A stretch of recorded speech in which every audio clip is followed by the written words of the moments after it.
किसी ने बड़े कमाल की बात कही है कि पानी में गिरने से इंसान की मृत्यु नहीं होती। इंसान की मृत्यु तब होती है जब उसे तैरना नहीं आता। परिस्थितियां कभी भी समस्या नहीं बनती। समस्या तब बनती हैं जब उनसे निपटना नहीं आता। नमस्ते दोस्तों, मेरा नाम है आरजे कार्तिक और आपके लिए एक छोटी सी कहानी। ये कहानी एक दिव्यांग राजा की, जिसके राज्य में कहीं कोई समस्या नहीं थी। सब लोग खुश थे, ऊपर वाले को धन्यवाद करते थे कि इतने अच्छे राजा साहब आपने हमारी जिंदगी में भेजे। वो राजा दिव्यांग था, उसकी एक आंख नहीं थी, एक पैर नहीं था, लेकिन राजा को इस बात का कोई मलाल नहीं था। एक दिन राजा अपने महल की गैलरी में घूम रहा था, उस गलियारे में घूम रहा था और पोर्ट्रेट्स देख रहा था। जो शानदार पेंटिंग्स लगी थी उनको देख रहा था। वो जो शानदार पेंटिंग्स थी वो उसके पूर्वजों की थी, उसके पिताजी की, उनके पिताजी की, उनके पिताजी की। और राजा घूमते घूमते उन पेंटिंग्स को देखते देखते, निहारते हुए सोच रहा था कि कितने शूरवीर खानदान में मुझे जन्म लेने का मौका मिला। ऊपर वाले का धन्यवाद है, मेरे पिताजी इतने शूरवीर थे, उनके पिताजी इतने शूरवीर थे। वो देखता चला जा रहा था और जब आखिरी पेंटिंग को देखा और उसके बाद में खाली जगह को देखा तो चिंता में पड़ गया। उसे मालूम था कि अब यहां पर जो पेंटिंग लगेगी वो उसकी लगेगी। इस बात की चिंता नहीं थी कि वो मरने वाला है या मर जाएगा, मरना तो सबको है। चिंता इस बात की थी कि वहां जो पेंटिंग लगेगी वो कैसी लगेगी। राजा सोचने लगा कि मेरी एक आंख नहीं है, एक पैर नहीं है, इस गलियारे में इतनी शानदार पेंटिंग्स लगी हैं, मेरी वाली सबसे खराब लगेगी, सबसे भद्दी लगेगी। उसके अंदर ही अंदर चिंता होने लगी। तो राजा ने सोचा कि मेरे मरने के बाद में ना जाने कैसी पेंटिंग बने।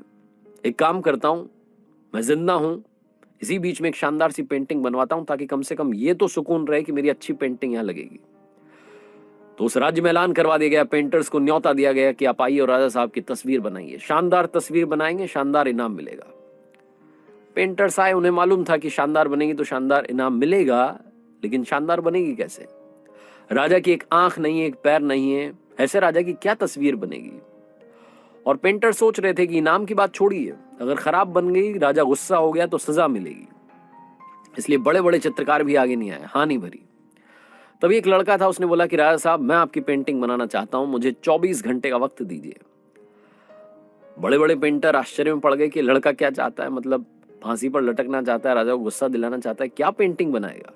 राजा को भरोसा था, उसने बोला कि ठीक है, आप बना करके लाइए। अगले दिन वो लड़का पेंटिंग बना करके लाने वाला था। दरबार भर चुका था, दूर दूर से लोग आए हुए थे देखने के लिए कि लड़का क्या पेंटिंग बना करके लाएगा। और लड़का जब वो पेंटिंग बना करके लाया राजा की, तो हर कोई ताली बजाने लगा, सीटी बजाने लगा। राजा ने जब वो पेंटिंग देखी तो खुश हो गया। राजा ने सोचा कि वाह, मतलब इससे अच्छी पेंटिंग तो उस गलियारे में नहीं है, ये अब तक की सर्वश्रेष्ठ है।